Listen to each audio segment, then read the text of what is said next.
Hoy, en el capítulo 12 de nuestra serie sobre Sócrates, vamos a continuar leyendo la Apología, su discurso de defensa ante el tribunal.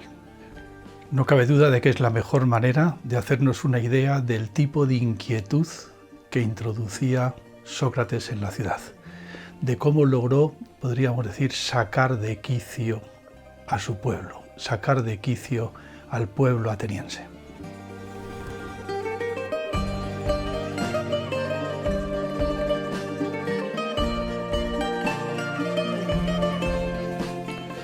Un breve repaso. El oráculo ha dicho que no hay nadie más sabio que Sócrates, y Sócrates, extrañado, ha decidido iniciar una investigación para encontrar a alguien en Atenas más sabio que él. Piensa que no le será muy difícil, puesto que él es perfectamente consciente de no saber nada, de saber únicamente que no sabe. Sin embargo, enseguida se estrella contra la realidad. En primer lugar, se encamina hacia los políticos, eso ya lo vimos, y se encuentra con que ellos creen ser muy sabios, pero que en el fondo no lo son. Y además no solamente no son sabios, sino que tampoco saben que no lo son. Después se encamina, como vimos también, hacia los poetas. Lo ilustramos esto con el diálogo que se mantiene en el Ión, con un poeta llamado Ión. Y se da cuenta también de que los poetas no tienen ni idea de aquello de lo que cantan, de aquello de lo que recitan. Y se da cuenta asimismo de que los poetas tampoco son conscientes de no saber, es decir, que tampoco saben que no saben. El diálogo continúa enseguida explicándonos que tras los poetas se fue a conversar con los artesanos, por ejemplo, con un zapatero. Y he aquí que se encontró con que estos sí que sabían muchas cosas que él no sabía. Quizás eran entonces más sabios que él. Pues bien, tampoco. Pues ocurría que así como efectivamente los artesanos sí que dominaban una técnica, sí que sabían de lo que versaba esa técnica, por ejemplo la de confeccionar zapatos, el caso es que por ese mismo motivo de saber algo sobre algo, ya creían saber sobre todo lo demás. Así pues, se convertían enseguida, podríamos decir, en unos tertulianos de esos, de las tertulias de la radio o de la tele, que son expertos en cualquier cosa porque están especializados en opinar sobre todo. Y entonces Sócrates se pregunta a sí mismo, vamos a ver, ¿qué prefiero? ¿Prefiero no saber de nada, pero ser consciente de que no sé? ¿O prefiero saber de algo, por ejemplo, de confeccionar zapatos, y convertirme por ello en un tertuliano de la COPE? Y Sócrates no tiene ninguna duda. Prefiere cualquier cosa antes que convertirse en un tertuliano del acero de Intereconomía. Prefiere, en definitiva, quedarse como estaba. Así es que no. Resulta que también en este caso parece que el oráculo tiene razón. Así terminábamos el repaso a las acusaciones que circulaban por las calles de Atenas contra Sócrates. Así las ha respondido. Inmediatamente Sócrates pasa a leer la acusación jurada de Meleto. Se le acusa de corromper a los jóvenes, de no creer en los dioses de la ciudad y de introducir en ella nuevos dioses, nuevas divinidades. A ver, Meleto, ¿puedes venir un momento? ¿Te puedo hacer algunas preguntitas? No podemos ahora repasar el diálogo, pero bueno, Sócrates manda llamar a Meleto, mantiene una conversación con él y enseguida Meleto acaba contradiciéndose de una forma flagrante. Parece que queda claro que la acusación no tiene ni pies ni cabeza. Pero Sócrates sabe que tampoco le van a dejar en paz por ello, de tal manera que, continúa su discurso explicando al tribunal que no se trata tanto de defenderse él como de defenderles a todos ellos, porque si le condenan a muerte, van a pasar a la historia como unos criminales que han hecho una cosa muy fea y muy poco digna de ser vista por los dioses. Leamos un poco más las palabras de Sócrates. Quizás pueda parecer extraño que yo, privadamente, yendo de una parte a otra, dé estos consejos y me metan muchas cosas y no me atreva en público a subir a la tribuna del pueblo y dar consejos a la ciudad. La causa de esto es lo que vosotros me habéis oído decir muchas veces en muchos lugares, a saber, que hay junto a mí algo divino y demoníaco. Esto también lo incluye, por cierto, en la acusación Meleto burlándose de mí. Está conmigo, esta vocecita, podríamos decir, está conmigo desde niño, toma forma de voz y cuando se manifiesta siempre me disuade de lo que voy a hacer. Jamás me incita. Es esto lo que se opone a que yo ejerza la política y me parece que se opone muy acertadamente. Pues en efecto, sabed bien, atenienses, que si yo hubiera intentado anteriormente realizar actos políticos, habría muerto hace tiempo y no os habría sido útil a vosotros ni a mí mismo. Y no os irritéis conmigo porque sabéis que digo toda la verdad. En efecto, no hay hombre que pueda conservar la vida si se opone noblemente a vosotros o a cualquier otro pueblo y si trata de impedir que sucedan en la ciudad muchas cosas injustas e ilegales. Por el contrario, es necesario que el que en realidad lucha por la justicia, si pretende vivir un poco de tiempo, actúe privada y no públicamente. Son unas palabras muy duras y muy preocupantes desde un punto de vista político. Sí, Sócrates se ha pasado la vida yendo de una esquina a otra, dialogando por aquí y por allá, pero siempre de forma privada y no de forma pública. Dicho en griego, se ha comportado como un idiota, porque idiota quiere decir privado, ¿no? Y en cambio no ha querido nunca subir a la tribuna a dar consejos al pueblo y resultarle útil políticamente.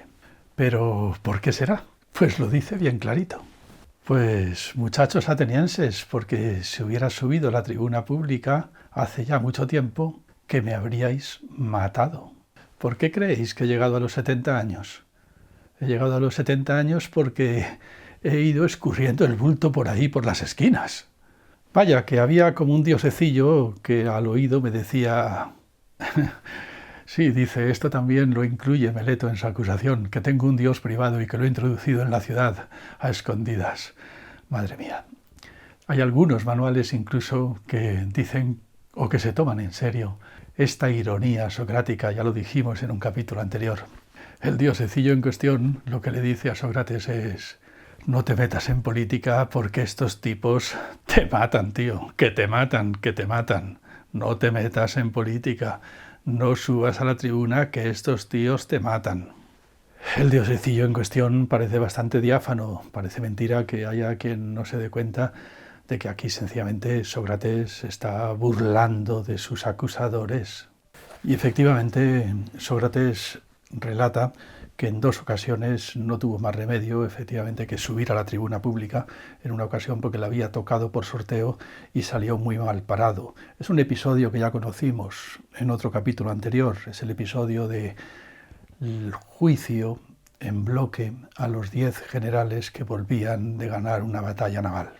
Sócrates se empeñó en que había que juzgarlos uno por uno, mientras que todo el pueblo estaba de acuerdo en juzgarles en bloque. Pero Sócrates se empeñó en que la ley decía que había que juzgarles uno por uno y que ni siquiera el pueblo, en su conjunto, tenía derecho a estar por encima de la ley. El pueblo, ya lo vimos, tenía derecho sin duda a cambiar la ley, y es lo que les decía Sócrates: cambiad la ley si queréis, pero bueno, en cualquier caso a los generales me los juzgáis uno por uno, porque la ley no puede tener carácter retroactivo. Se metió en un lío muy gordo y se ganó muchas enemistades. Sócrates cuenta también cómo durante la dictadura de los 30 tiranos se le encargó, junto con otras personas, ir a detener a León de Salamina, un rico propietario que los 30 tiranos querían sencillamente expropiar. Sócrates fue el único que se negó a su detención. Y no cabe duda de que esta negativa le habría costado la muerte si no llega a ser porque oportunamente los 30 tiranos fueron en ese momento derrocados. Pues bien, en estos casos se demuestra un poco lo que está intentando hacer comprender Sócrates. ¿Acaso creéis que yo habría llegado a vivir tantos años si me hubiera ocupado de los asuntos públicos y al ocuparme de ellos como corresponde a un hombre honrado hubiera prestado ayuda a las cosas justas y considerado esto lo más importante como es debido? Está muy lejos de ser así. Ni yo, ni tampoco ningún otro hombre. Es decir, parece que Sócrates está explicitando con bastante claridad por qué se le quiere quitar del medio. porque ni siquiera actuando de forma privada por las esquinas del mercado, he conseguido pasar desapercibido. Si hubiera subido a la tribuna pública, me habríais matado mucho antes. Sea pues, atenienses, poco más o menos son estas y quizás otras semejantes las cosas que podría alegar en mi defensa. Quizás alguno de vosotros se irrite acordándose de sí mismo si él, sometido a un juicio de menor importancia que éste, rogó y suplicó a los jueces con muchas lágrimas, trayendo a sus hijos para producir la mayor compasión posible, y también a muchos de sus familiares y amigos, y en cambio yo no hago nada de esto, aunque corro el máximo peligro, según parece. Tal vez alguno, al pensar esto, se comporte más duramente conmigo e irritado por estas mismas palabras, dé su voto con ira. Sócrates insiste mucho en esto. Él no va a rogar ni va a suplicar al tribunal. No va a traer a sus hijos y a su mujer llorando para dar pena a los jueces. Pues bien, si alguno de vosotros es así, ciertamente yo no lo creo, pero si no obstante es así, me parece que le diría las palabras adecuadas al decirle: también yo, amigo, tengo parientes. Y en efecto me sucede lo mismo que dice Homero, tampoco yo he nacido de una encina ni de una roca, sino de hombres. De manera que también yo tengo parientes y, por cierto, atenienses 3 hijos, uno ya adolescente y 2 niños. Sin embargo, no voy a hacer subir aquí a ninguno de ellos a suplicaros que más solváis. ¿Por qué no voy a hacer nada de esto? No por arrogancia, atenienses, ni por desprecio a vosotros. Si yo estoy confiado con respecto a la muerte o no lo estoy, esa es otra cuestión. Pero en lo que toca a la reputación, la mía, la vuestra y la de toda la ciudad, no me parece bien, tanto por mi edad como por el renombre que tengo, sea verdadero o falso, que yo haga nada de esto, pues es opinión general que Sócrates se distingue de la mayoría de los hombres. Es decir, ya no se trata solamente de mi reputación, no se trata de que arruinaría mi reputación si ahora me comportara ante vosotros como un cobarde, lloriqueando y suplicando. Se trataría de la reputación de la ciudad, que quedaría así manchada por este episodio lamentable.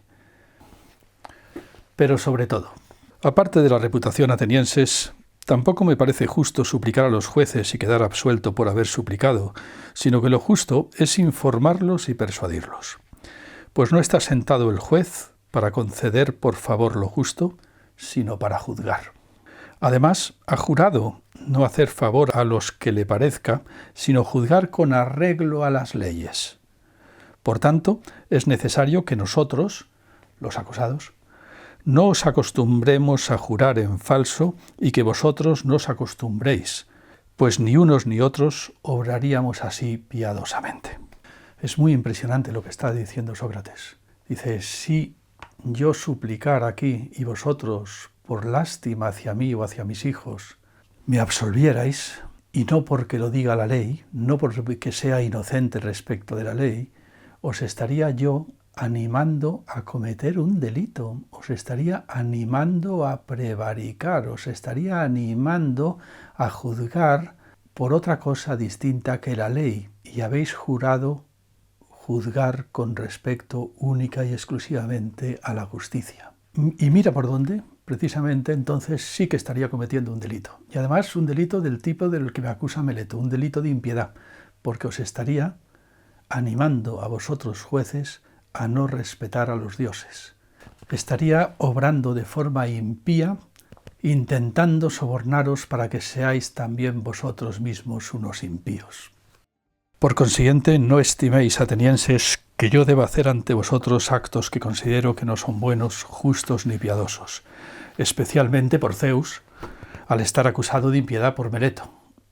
Pues evidentemente, si os convenciera y os forzara con mis súplicas, a pesar de que habéis jurado, os estaría enseñando a no creer que hay dioses y simplemente al intentar defenderme me estaría acusando de que yo mismo no creo en los dioses. Pero está muy lejos de ser así, porque creo, atenienses, como ninguno de mis acusadores, y dejo a vosotros y al Dios que juzguéis sobre mí del modo que vaya a ser mejor para mí y para vosotros. Así termina el primer discurso de Sócrates. Ahora van a venir otros 2 discursos en la apología, ya lo vamos a ver. Este es el momento en que el tribunal delibera y vota si Sócrates es culpable o inocente. Luego, como veremos, tendrán que votar el tipo de pena que le van a imponer. Y bueno, ya hemos hablado en otros capítulos anteriores sobre lo que ocurre en esta ocasión. De las 500 personas que tienen que votar sobre la inocencia o la culpabilidad de Sócrates, solamente hay 30 votos de diferencia que le consideran culpable. Lo verdaderamente insólito es que hay muchos más votos que luego van a pedir la pena de muerte contra él. Es decir, que es algo así como que de pronto los miembros del tribunal comprendieron que a ese tipo había que matarle aunque fuera inocente.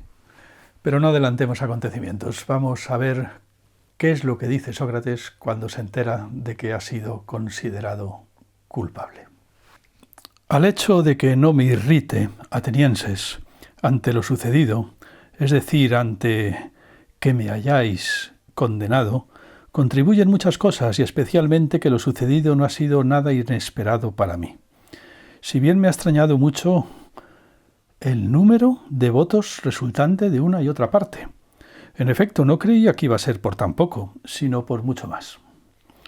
La realidad es que, según parece, si solo 30 votos hubieran caído de la otra parte, habría sido absuelto. En todo caso, según me parece, así pues, proponen para mí la pena de muerte. Bien, ¿y yo qué os propondré a mi vez, atenienses? Como sabemos, Sócrates tiene ahora, según las normas de los tribunales, que proponer una pena alternativa a la que han propuesto sus acusadores. ¿Qué pena va a proponer en alternativa Sócrates? ¿Hay alguna duda de que propondré lo que merezco? ¿Qué es eso entonces? ¿Que merezco sufrir o pagar porque en mi vida no he tenido sosiego y he abandonado las cosas de las que la mayoría se preocupaba? Los negocios, la hacienda familiar, los mandos militares, los discursos en la asamblea, cualquier magistratura, las alianzas y luchas de partidos que se producen en la ciudad, por considerar que en realidad soy demasiado honrado como para conservar la vida si me encaminaba hacia estas cosas.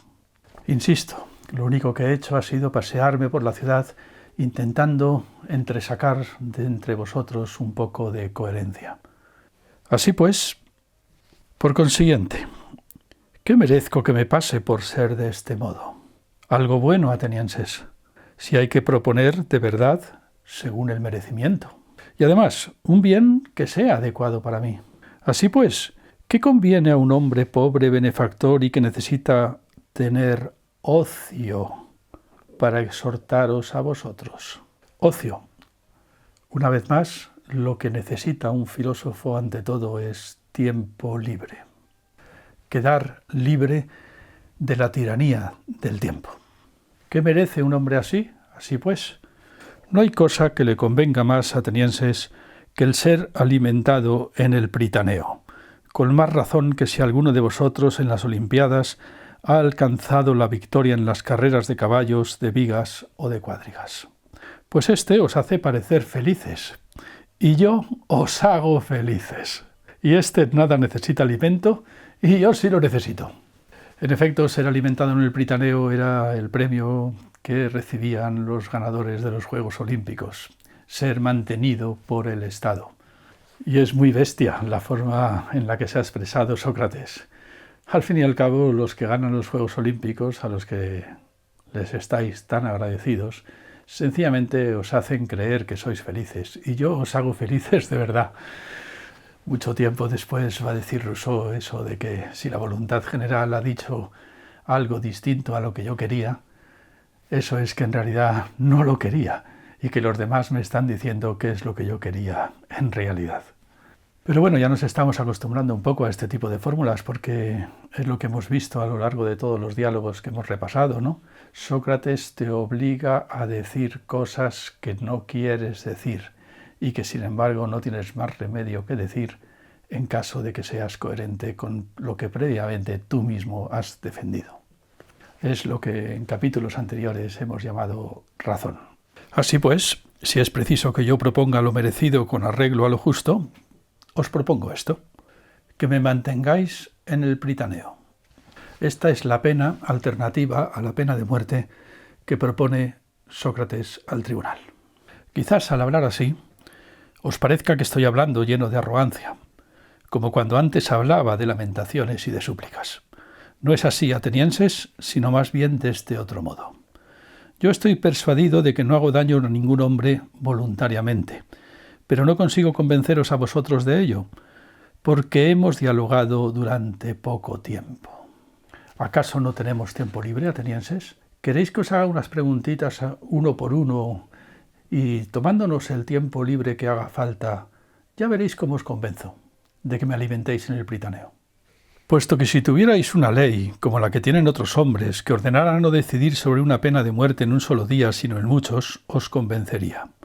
Pero ahora, en poco tiempo, no es fácil librarse de tantas calumnias. Persuadido como estoy de que no hago daño a nadie, me hallo muy lejos de hacerme daño a mí mismo, de decir contra mí que soy merecedor de algún daño y de proponer para mí algo semejante. ¿Por qué temor iba a hacerlo? ¿Acaso por el de no sufrir lo que ha propuesto Meleto y que yo afirmo que yo no sé si es un bien o es un mal? Para evitar esto debo elegir algo que sí que sé con certeza que es un mal y proponerlo para mí. ¿Tal vez la prisión? Meleto ha propuesto la pena de muerte, pero yo no sé, dice Sócrates, si la muerte es una cosa buena o es mala. Sí sé, en cambio, que muchas otras cosas que podría proponer a cambio de la muerte sí que sé que son malas, por ejemplo, la prisión. ¿Y por qué he de vivir yo en la cárcel siendo esclavo de los magistrados que sucesivamente ejerzan su cargo en ella? Los 11. ¿Quizás una multa y estar en prisión hasta que la pague? Pero esto sería lo mismo que lo anterior, pues no tengo dinero para pagar. Entonces, ¿propondría el destierro? Quizás vosotros aceptaríais eso. Sí, no cabe duda, habrían aceptado el destierro. Incluso les habría quitado un peso de encima. Librarse de Sócrates sin necesidad de matarle. Pero Sócrates no está dispuesto a ello. ¿No tendría yo ciertamente mucho amor a la vida si fuera tan insensato como para no poder reflexionar que vosotros, que sois conciudadanos míos, no habéis sido capaces de soportar mis conversaciones y razonamientos, sino que os han resultado lo bastante pesados y molestos como para que ahora intentéis libraros de ellos y que acaso otros lo van a soportar fácilmente? Está muy lejos de ser así, atenienses. Sería en efecto una hermosa vida para un hombre de mi edad salir de mi ciudad y vivir yendo expulsado de una ciudad a otra. Sé con certeza que donde vaya los jóvenes escucharán mis palabras, como aquí. Si los rechazo, ellos me expulsarán convenciendo a sus mayores. Si no los rechazo, me expulsarán sus padres y familiares por causa de ellos. Un texto notable, ¿verdad? Para todos aquellos que se preguntan incansablemente ¿pero por qué mataron a Sócrates? Bueno, pues aquí tienen la respuesta, en opinión del propio Sócrates, que algo tendrá que decir. ¿Por qué? ¿Por qué mataron a Sócrates? Le mataron por pesado. Por pesado, lo está diciendo aquí. Si me voy a otra ciudad, pasará como ha pasado aquí.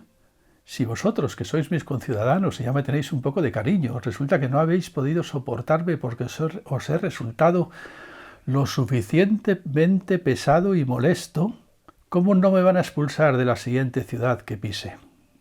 Así me sucederá vaya a donde vaya. Si en la selectividad, o en la PAU, como se llama ahora, preguntaran en una ocasión, en alguna pregunta, ¿por qué condenaron a Sócrates?, yo creo que la respuesta correcta sería esa. Le condenaron por pesado. Ahora bien, hay muchas maneras de ser pesado. Debe de ser que los filósofos tienen una manera de ser pesados que es o mucho más pesada o tan específicamente distinta que todas las demás formas de resultar pesado que llegan a merecer la pena de muerte. Porque normalmente a los pesados no se les condena a muerte por eso, ¿no? En el capítulo anterior vimos un ejemplo de la forma de ser pesado que podía tener Sócrates. Por ejemplo, en un debate político, en un debate electoral, como intentamos hacer en una especie de experimento imaginativo. Dice, quizás dirá alguno que si es que no puedo sencillamente vivir una vida normal cerrando la boca y dejando a la gente en paz, a ese pobre zapatero del mercado, déjale en paz de una puñetera vez, ¿no? Pero no, eso sí que no, porque eso sería, dice, desobedecer al Dios. No olvidéis que ha sido el oráculo el que me ha encomendado iniciar esta investigación por las calles de Atenas. Claro que se está cachondeando. En cualquier caso, lo que está diciendo es que no piensa dejar de hacer lo que hace. Así pues, la cosa parece que no tiene remedio. Lo único que puede proponer es una multa y dice que lo que tiene es una mina, no sé, tiene 50 céntimos en el bolsillo y eso es todo lo que puede dar a cambio de la pena de muerte. Ah, no, que por ahí Platón y unos cuantos amigos como Gritón proponen 30 minas. Pues sean 30 minas. Y ahí queda la cosa. El tribunal entonces tiene que votar ahora si vota por las 30 minas, de las que salen fiadores, Gritón, Platón y unos cuantos más, o por la pena de muerte. Y votan por la pena de muerte. Ya lo hemos dicho, votan por la pena de muerte bastantes más personas de las que habían votado su culpabilidad. ¿Un malentendido o la clave de todo el asunto? ¿Por qué es tan peligrosa políticamente la filosofía? Esto es La Filosofía en Canal. En el próximo capítulo terminaremos de leer la Apología de Sócrates, asistiendo al impresionante discurso con el que Sócrates se despide de la asamblea de los atenienses y también de este mundo, puesto que la asamblea le ha condenado a muerte. Como siempre, os animo a suscribiros al canal y a dejar vuestros comentarios y sugerencias a este capítulo y bueno, pues a los anteriores y al siguiente en el que vamos a terminar de leer la Apología de Sócrates.